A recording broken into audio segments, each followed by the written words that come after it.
Hello दोस्तों, welcome back my channel D Brijesh educational. आज मैं आपके लिए लेकर आया हूँ इलेक्ट्रोस्टैटिक्स। आज इसमें मैं आपको बताऊंगा कंडक्टिंग और नॉन कंडक्टिंग के बारे में, और साथ ही चार्जिंग के बारे में भी थोड़ी जानकारी दूंगा। ये नीट के पॉइंट ऑफ व्यू से बहुत ही ज़्यादा इम्पोर्टेंट है, क्योंकि इससे क्वेश्चन आएंगे और जेईई में भी आते हैं, और कब एमपी बोर्ड में और सीबीएसई वगैरह में ये लिखने आ सकती हैं, जो मैं अभी आपको बताऊंगा इसके आगे। ठीक है, तो चलिए जल्दी शुरू करते हैं। आप चैनल को सब्सक्राइब कर देना अगर अभी तक आपने चैनल को सब्सक्राइब नहीं किया है, और वीडियो को लाइक भी कर देना। ठीक है, तो आइए शुरू करते हैं। सबसे पहले मैंने तीन चार चीज़ें लिख रखी हैं जो आपको बहुत ही ज़्यादा हेल्प करेंगी आगे क्वेश्चन करने के लिए, तो आप ये याद कर सकते हैं। ठीक है, जैसे मास ऑफ इलेक्ट्रॉन ये मैंने लिख रखा 9.1 इंटू 10⁻⁻31 के किलोग्राम। ठीक है, चार्ज इलेक्ट्रॉन पे। ठीक है, -1.6 इंटू 10⁻⁻19 कूलॉम। यहाँ पे मास ऑफ प्रोटॉन लिख रखा है 1.67 गुणा 10⁻⁻27 किलोग्राम। यहाँ पे चार्ज लिख रखा है प्रोटॉन का 1.6 गुणा 10⁻⁻19 कूलम। यहाँ पे आप देख सकते हैं इसमें सिर्फ माइनस प्लस का चेंज है, यानी कि मास ऑफ इलेक्ट्रॉन और मास ऑफ प्रोटॉन, मतलब कि mass of charge of proton और चार्ज ऑफ इलेक्ट्रॉन में सिर्फ इसका डिफरेंस है, किसका, माइनस का।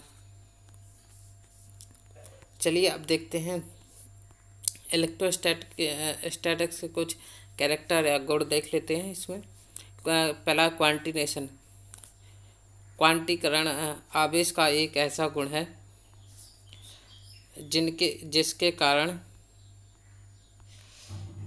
कारण किसी भी वस्तु पर आवेश सदैव आवेश की मूल इकाई, आवेश की मूल इकाई क्या है, चार्ज, यानी कि इलेक्ट्रॉन आवेश के गुणांक के रूप में होता है। ठीक है, तो ये इलेक्ट्रॉन हुआ। ठीक है, ये क्वांटा हुआ है एन, और अपना ये चार्ज है, तो एन बराबर इतना। ठीक है, तो अब मैंने चार्ज की कुछ कैरेक्टर लिख रखे हैं। ठीक है, चार्ज की कैरेक्टर, तो आप ये याद कर लीजिए। ये बहुत ही ज़्यादा कभी कभी लिखने को भी आ जाते हैं एमपी बोर्ड में, और नीट जेई में इसके मतलब कि तीन चार ऑप्शन दे देंगे और बताएंगे कि क्या, बताइए चार्ज की क्या क्वालिटी है। ठीक है, आवेश एक अदिश राशि है, पहली बात तो ये एक अदिश राशि है। ठीक है, वेक्टर क्वांटिटी नहीं है, आप याद रखना। और दूसरा, आवेश सदैव द्रव्यमान के साथ विद्यमान होता है। ठीक है, तीसरा, आवेश सदैव संरक्षित होता है। ठीक है, कंजर्वेंट, कंजर्व, कंजर्व भी बोल सकते हैं इसे इंग्लिश में, कंजर्व। ठीक है, ठीक है, कंजर्व का मतलब मैं आपको बता देता हूँ अभी। का मतलब होता है, जैसे यहाँ भी मीडियम में कोई आवेश रखा है। ठीक है, आवेश रखा है, उसका मान लीजिए मीडियम में मान है 5 कूलम।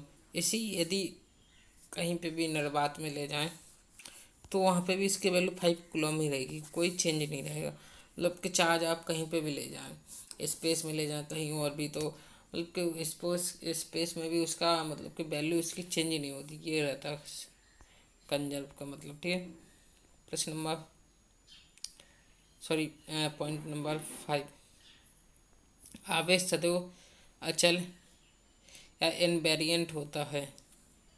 ठीक है, जिसकी गति के साथ गुण अपरिवर्तित रहता है, यानी आप चार्ज को चाहे कितनी भी स्पीड दे दीजिए और उसके मतलब कभी भी गुण ये अपरिवर्तित नहीं होंगे, जितने ये गुण लिख रखे हैं। ठीक है,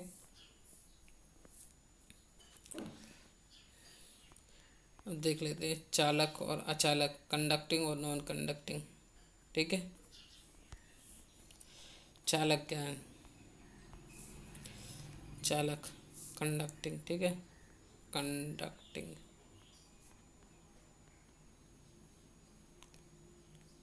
कंडक्टिंग, ठीक है, कंडक्टिंग, ठीक है। कंडक्टिंग का मतलब चालक पदार्थ जिन परमाणुओं से बना होता है उस परमाणु के सबसे बाहरी कक्षा का इलेक्ट्रॉन नाभिक के साथ एक दुर्बल आकर्षण बल से बंधा होता है। पहली बात तो ये दुर्बल आकर्षण बल, ठीक है, से जुड़ा होता है, जिसके फलस्वरूप ये इलेक्ट्रॉन नाभिक से मुक्त हो जाता है तथा पदार्थ के अंदर स्वतंत्र रूप से विचरण करता रहता है। ऐसे पदार्थ को ही चालक कहते हैं, ठीक है। जैसे ये मान लीजिए कोई एटम है, ये उसकी सेल हो गई, ठीक, ये यहाँ पे होता है उसका न्यूक्लियस या नाभिक, ठीक है। तो इसके बीच में जो ये बॉन्डिंग होती है, ये ये ये वीक होती है, बहुत ज़्यादा वीक, जिससे ये इलेक्ट्रॉन निकल जाता है तथा वो कंडक्टिंग बन जाता है,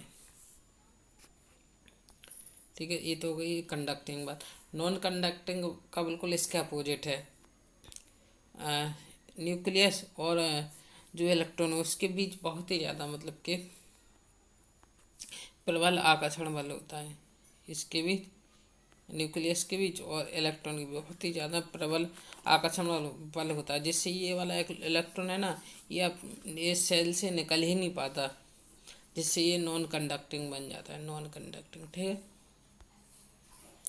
अब देखते हैं आवेशीकरण। सबसे पहले तो है इसका घर्षण, ठीक है, या फ्रिक्शन। इसका एग्जाम्पल है ग्लास रॉड और सूती कपड़ा। यदि आप इन दोनों को आपस में रगड़ेंगे तो ये इसमें चार्जिंग हो जाएंगे जी एक दूसरा, ठीक है। अब देखते हैं स्थिर विद्युत प्रेरण, ठीक, यहाँ पे रुका हुआ है, ये प्लस है, ठीक है। तो आप ये याद रख सकते हैं कि जो बगल में जो कुछ भी या एटम होगा जो होगा, ठीक है,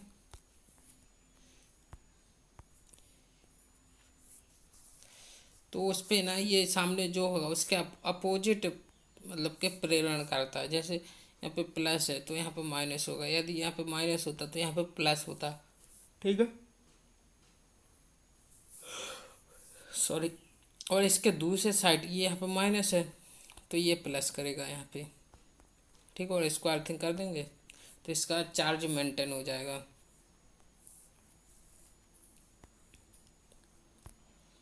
और ओवरऑल ये फिर यहाँ पे ये प्लस तो क्या अर्थिंग में मतलब के प्लस को क्या अपन है धरती में अंदर ले जा रहे हैं, तो यहाँ पे इस पे क्या है माइनस माइनस बढ़ते जाएंगे, ठीक है। तो ये ओवरऑल ये एक चार्जिंग बॉडी बन जाएगी, ठीक है। आप इसके पुनः वितरण द्वारा ये कंडेशन या कंडक्शन देख लेते हैं। ये वस्तु बाह्य आवेशित है, ठीक है, और ये उदासीन है, इसको चार्ज ट्रांसफ़र हो जाएगा इस पर। ये कोई वायर द्वारा अपन जोड़ देते तो इस पे से इसमें चार्ज ट्रांसफ़र हो जाएगा जब तक होता रहेगा जब तक कि दोनों बॉडी में चार्ज इक्वली डिवाइड ना हो जाए, ठीक है। तो ये अपना ये टॉपिक ख़त्म हो गया है। अब आगे से मैं आपको इलेक्ट्रिक फील्ड के बारे में बताऊंगा बहुत ही इजी तरीके से, और मैं उसके कुछ क्वेश्चन भी कराऊंगा, ठीक है। तो यदि अभी तक आपने चैनल को सब्सक्राइब नहीं किया तो आप सब्सक्राइब कर दीजिए, और वीडियो के नोटिफिकेशन के लिए आप बेल आइकन भी प्रेस कर देना। तो चलिए बाय बाय, थैंक यू, ठीक है।